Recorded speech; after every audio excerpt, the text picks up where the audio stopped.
Hello, everybody. My name is Christine Gomunye Mangena, and I am here with the beautiful Junior. I'm representing RHONAFLO, Maternal Organization, and we are profiling her as part of our hashtag 263 Birth Stories. We feel it's a very important topic that needs to be discussed and that is not discussed for many various reasons, mainly cultural.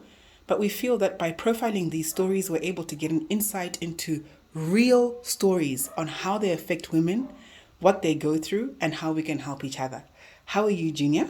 I'm very well, thanks. And how are you? I'm fine. Good. How's the family? Family is fine, thanks. So please tell us, how many children do you have?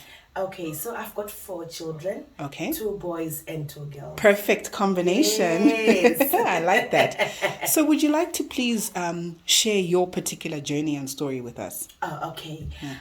Like I said before, I've got 4 children, 2 boys and 2 girls, pigeon pairs. Yes. All my pregnancies have been like the first, second, and third.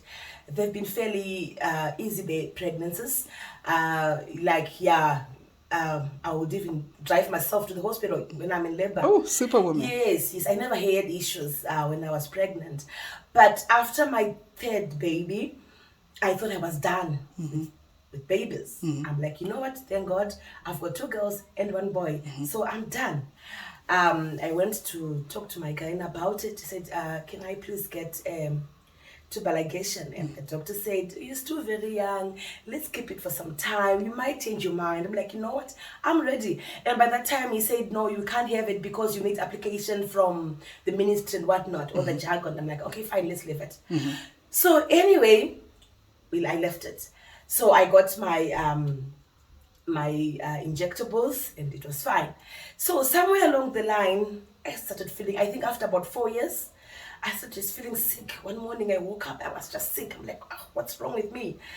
But I could feel something was not right around my womb, around my uterus area. I'm like, what is it now? So I kept this pain for about a week, and then it kept on increasing with each day. And I'm like, you know what? Let me just go to the doctor and find out what's happening. I went to see my gynae. I'm like, I just have this pain and I don't know what's happening. Can you please check? In my head, I thought maybe it's a cyst or they're fibroids or something. So I went to my doctor. Then he said, the good thing about my gynae is got a scanner in his office. He's like, no, get on the bed. I'll check what's happening. He went and checked on around my tummy area. And he said, there is something that is in your fallopian tube. I can't tell what it is. Looks like a cyst, looks like a fibroid, but I don't know. Anyway, but from the looks of it, there's nothing that we can do. You need to go through a laparotomy. What means they have to cut my tummy to take this thing out. I'm like, from where? From, like, these things do happen. Anyway, I'm like, okay, fine, I'll come back. I went home. I'm like, it's okay. The pain he gave me some painkillers and whatnot to numb the pain. After about 3-4 days, because I was like, I'll do it, I'll go and check because you need to go book yourself into the clinic, then you call the sisters, then I can come and do the laparotomy. After about 4 days, I passed out when I was at home. Quickly, my husband took me to the gynecologist's place. I was conscious, I was on the way. Then they did another scan again. They were like, this thing is growing. You need to get into the hospital today. We don't know what it is. I'm like, what? That same afternoon, I was checked into the hospital. That same evening, the doctor had to work over time. He cut me up. I was put under the knife, cut my tummy up, took whatever it was out. Then I didn't see anyone, slept all the whole night until the morning. So after the morning, I woke up, I'm there, I'm in hospital. I'm like, okay, so what was it? I'm like, I'm drowsy and whatnot. Then the doctor, when they were doing their morning rounds, he came and said, yeah, madam. I said, what was it? It was a baby. Wow. What? It was a baby. You were 6 weeks pregnant. But unfortunately, it planted in the fallopian tube. Because your own contraception, it couldn't plant like in the uterus. Yeah. And tell me something, Junior, to stop you there. How was that moment for you? Finding out that, because initially you went in under the assumption that it's a fibroid or a cyst or a growth or something. Can you please tell us how that moment was for you? I was shattered. I was shattered into pieces. I couldn't believe it. I was pregnant. I was expecting. I was about to be a mom. I was overwhelmed with emotion. Then I was all over the place. I was all over the place. Yeah, they tried to calm me down, but I was all over the place. Then they finished their rounds. Family came. I told them that was it. And they had to take out the incision because it didn't work. So yeah, after a day or so, I didn't know. I went into depression. And why I think it was depression now, because I kept on crying continuously. And what do you think you were crying? Was it the fact that you didn't know? Was it the loss or the unknown to say what could have been? It was everything. The loss of the baby. I didn't know I was pregnant. Maybe I could have saved the baby. Everything, all the emotions came in, and I think all the emotions were also wreaking havoc in my body, because I'm sure my body was also preparing that there was a baby coming, but the baby's not there, and there I am, I'm crying. I was so drained, and unfortunately I never received the mental wellness that I thought I could get from a very upmarket hospital. Because when I told the sisters, they were like, no, you'll be fine. Now when I look back, I'm thinking they should have provided. I actually needed someone to talk to. Correct. I really needed someone to calm me down, because I didn't know what it was. All of a sudden, I thought I was pregnant. I didn't know I was pregnant. This minute, I'm told I was going to have a baby. The next minute, unfortunately, the baby's gone. So yeah, it really was so bad. And I thought, even in a private hospital, you think you'd get the best service, but it can happen to anyone. Losing a child is not an easy thing. So with your experience and regarding mental health and what you now know because of what you went through, please tell us, even in a few points, what advice you would give to medical institutions so that women don't have to go through what you went through. Women need support. Pregnancy in itself has got mental issues. Women, because the hormones will be doing their thing in the woman's body, and women need support through prenatal care and postnatal care. They need support, mental health support. Worse too, if they lose the child. Worse too, even if after birth, giving birth to the baby, they need support, because the emotions will be flying up and down, and the women need support. If institutions can support women, especially when it comes to mental health. Unfortunately, our culture doesn't value mental health to a pregnant woman. They say, "Ano yema, ndo wataka kubara nasi here. Jinyo one here. It's kabara 7 ka 1." You know that kind of talk. So unangothens no yema, usula kuyamisa mwana, but you'll be going through so much.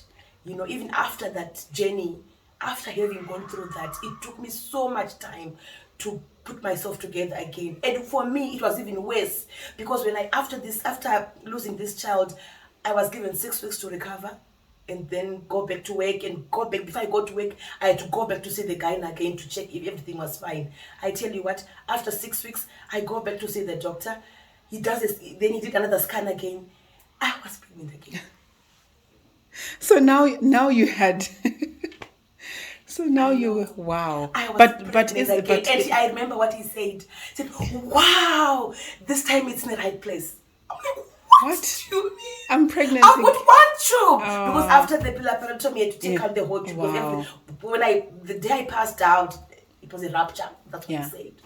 I've got one tube. So yeah, mental health is so important. But in all of that, that's where I think you can say that God is a God of restoration. He is. He really is. Yeah. He really is. 6 weeks later, there I am. I'm crying backwards. I'm now pregnant again. So imagine what I went through, like those 13 weeks. 13 weeks. Yeah. Losing a baby. And how was your husband and your family through this process? Oh, they were supportive. I must say, must appreciate. They were quite supportive, and anyway, they were happy, because it wasn't when I wanted to get my tubes tied, it was my decision, not his decision. Ultimately, I believe it's my body and my rights anyway. So when this baby came, number 4, he was so excited and he was so happy. But I wasn't ready emotionally, because I just lost the baby, and I'm not having another baby again, and they had to carry it 9 months. So yeah. And how was your mental health state with this baby up until the point of giving birth and after? Did you feel a connection? Did you at any time celebrate but still compare and mourn the loss of your angel baby before? Yes, I did. Well, I thought God just gave me a replacement of the baby that I had lost. And like all these 2 pregnancies, they were definitely not planned. They were not planned.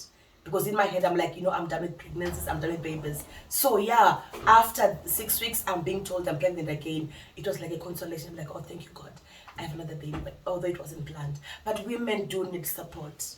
Yeah, and unfortunately, our culture, our society, they take it so lightly. Women go through so much trauma, pregnancy alone. Even you can have some partners who don't understand what a woman is going through. And We linking need that support. up with 16 days of activism against gender-based violence, because that's the season that's upon us in 4 days' time.